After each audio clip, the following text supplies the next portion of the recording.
कहानी का शीर्षक है बोझ।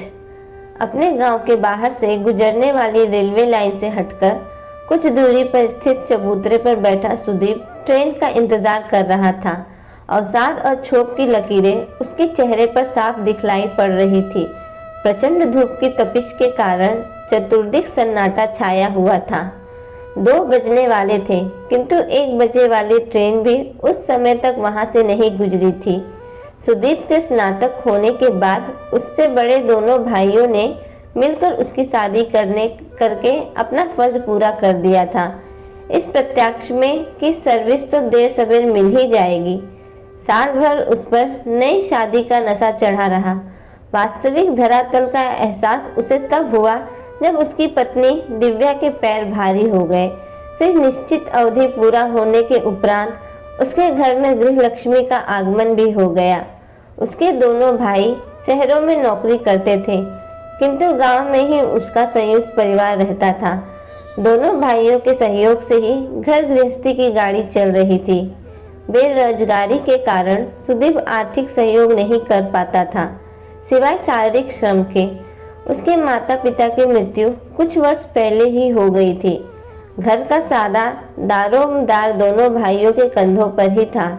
नौकरी हेतु आवेदन करने में, लिखित परीक्षाओं और साक्षात्कारों में शामिल होने के सारे खर्च उसके भाइयों की मदद से ही संभव हो पाता था, जो उसकी भाभीयों को खटकता रहता था।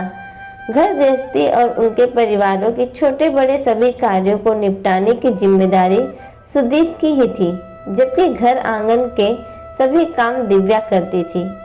साफ सफाई करना, कपड़ों को धोना, सुखाना, बासन बर्तन मांजना, फिर अपनी जेठानियों के आदेश अनुसार रसोई घर के कामों को निपुणता और दक्षता के साथ संपन्न करना उसी का दायित्व था। इसके बावजूद भी सुदीप और दिव्या को बिना तानों उल्हानों के खाना नसीब नहीं होता था।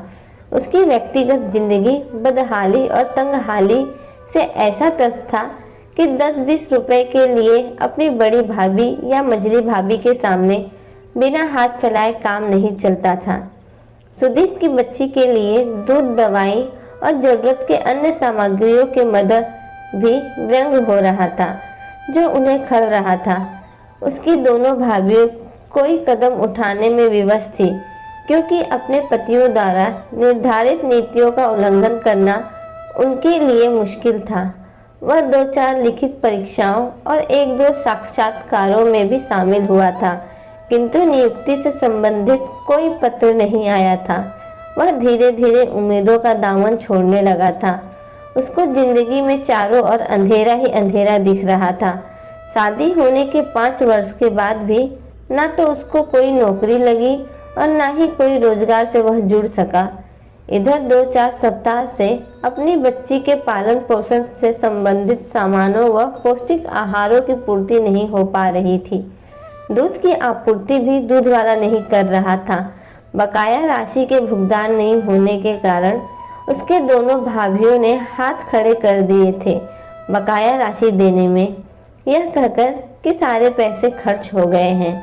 पैसे तो नहीं दिए, परंतु कटाक्ष युक्त कटु वचनों का उपहार देने में पीछे नहीं रही। वे दोनों अक्सर अपनी बड़ी भाभी या मझली भाभी के कठोर व्यवहार और प्रताड़ना से उसका अंतस तो घायल होता ही रहता था, लेकिन इधर कुछ दिनों से दिव्या के तानों उल्हानों से भी उसका कलेजा लहूलुहान होने लगा था।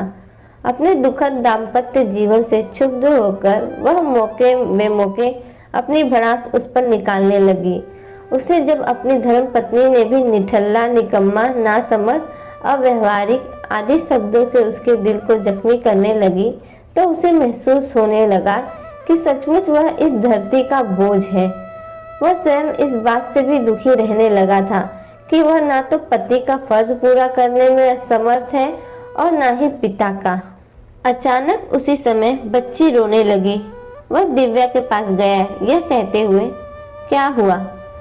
आपका सिर ऐसा बोलते हैं जैसे कुछ जानते ही नहीं। जब बच्ची का पेट मेरे दूध से नहीं भरेगा तो रोएगी नहीं। इसकी तबीयत भी ठीक नहीं है। मैंने कोशिश किया, लेकिन पैसे का जुगाड़ नहीं हो सका। इस गांव में भला कैसे कोई आपको पहचानेगा। बेकार आपने पढ़ाई की है, डिग्री फाड़ कर फेंक दीजिए। ऐसी पढ़ाई किस काम की जो एक छोटी बच्ची की ज़रूरतों को भी पूरा नहीं कर सकती है, इज्जत से 2 शाम की रोटी भी नहीं जुटा सकती है। मैं कोशिश में लगा हुआ हूँ, धैर्य रखो। देख रही हूँ सप्ताह भर में आपकी कोशिश। आपसे अच्छा तो एक भिखारी है जो दिन भर भटक कर ही सही अपना पेट भर लेता है। चुप रहो, मेरा दिमाग खराब मत करो, नहीं तो ठीक नहीं होगा, उसने चीख कर कहा। एक बेकार और निकम्मा आदमी इसके सिवा कर ही क्या सकता है।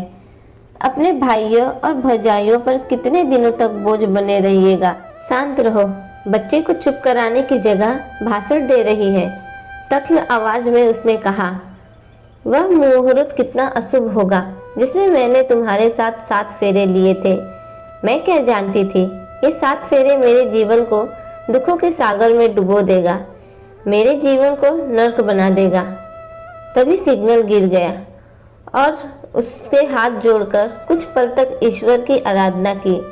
फिर उसने स्वतः कहा, मैं अपने जीवन के खेल को यही समाप्त करने जा रहा हूँ।